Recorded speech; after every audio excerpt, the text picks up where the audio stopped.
Um, so a couple things I want to talk about today. I'll get to the main gist here in a minute. So today's the boy's birthday. Well, today's her birthday party. Today's mom's coming home party. And we're going to get her today from the hospital. She has a long way to go, but we're celebrating all those two things together. Plus my mom and dad's birthday. Celebrating that today too. So we're having like a big family get together party type thing. Also, I haven't spoke about my son's the murder case, the criminal murder case of the guy that killed my son and my son's friend.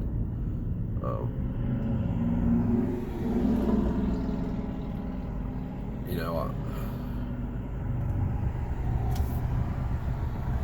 they filed a motion, like an insanity motion, which was denied a few months ago.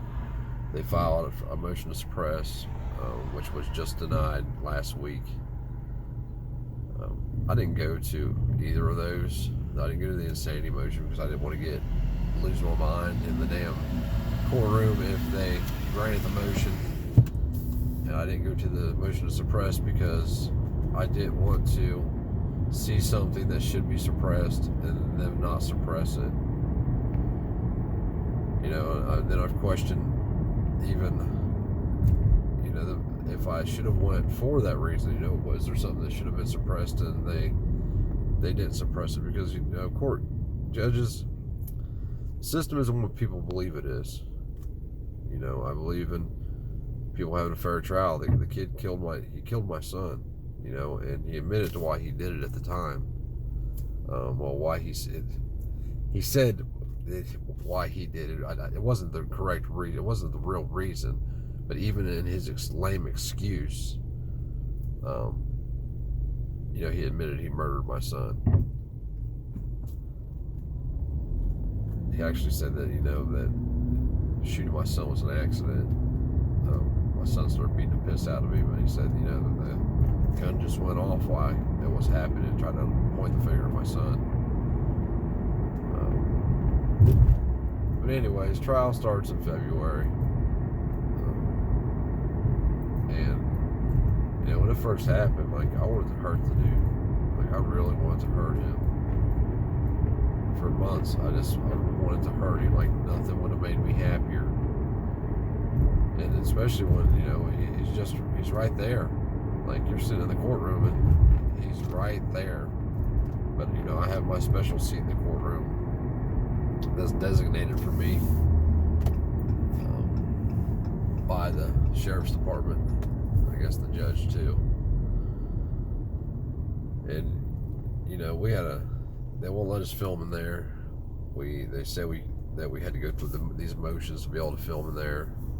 And I think Kirsty tried, but it became a pain. It was a pain in the ass, and then we just decided not to do it because it's just like I said, they keep us in it. They have a special spot for me, and the courtroom is way back away from everybody, where it would take me. I can't just stand up, jump the little railing or or walk through the little doors there and get at him. If I could get away from the 4 or 5 sheriffs that they keep around me the whole time I'm there, it's ridiculous. If I'm there for an hour, there's probably $200 spent on just my security. I don't even need security. I ain't scared of nobody. But really, they're there to keep me from doing anything, which I wouldn't do anything not there anyway, because it wouldn't benefit my other kids. Who's going to help by me jumping the counter and punching the dude? Wouldn't help anybody. Or jumping the railing and punching the guy. But anyway, so his trial starts in February, and we'll see what happens. I'm anxious to get it over with. On one hand, on the other hand, I don't want to get it over with because I don't know what's going to happen to the guy. He's a 25-year-old that made a really, really, really stupid choice.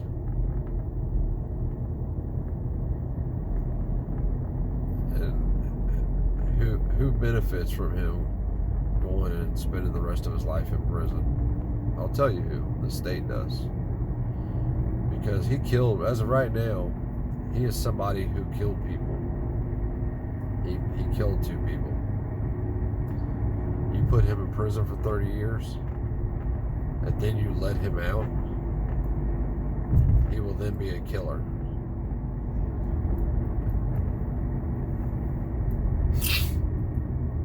I don't know how I feel about it anymore. You know, I want him to pay for what he did, but how do you pay for that?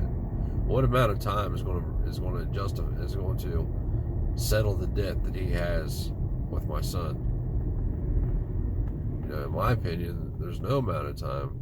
We shouldn't, you know, either the way the criminal system is, and the laws are, they're too gray. You know, for example, he's facing 2 15 to life sentences. That's the worst he can get. Oh, actually, it's 15 to life to 30 to life. So any way it goes, I mean, he could potentially serve a life sentence just based off of his sentence, meaning he can get 15 to life plus 15 to life, so he'd have to serve the first 15 to life and then parole out on that after 15 years or 30 years, however many years it would take him to reach parole or get parole. Or, and then he would have to serve the other 15 to life and parole out on it to be able to get out on the street. So the chances of him ever coming out are slim, but there's still a chance as long as, you know, you're giving him a 15 or 22 life sentence. But here's my problem with those sentences. You know, we have restricted government from forcing a cruel and unusual punishment on us. Hope is cruel and unusual punishment.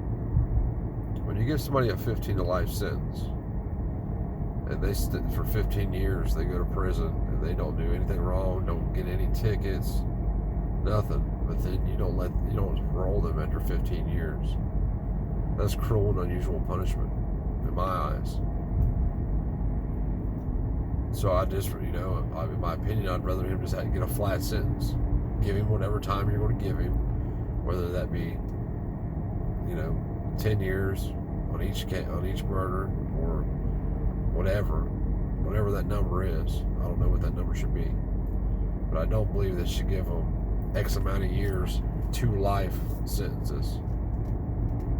That's because, I mean, it's cruel and unusual punishment in my eyes. Like I said, hope is cruel punishment. It is. And I don't know, you know, people, when I say that to people, they say, you know, you're stupid.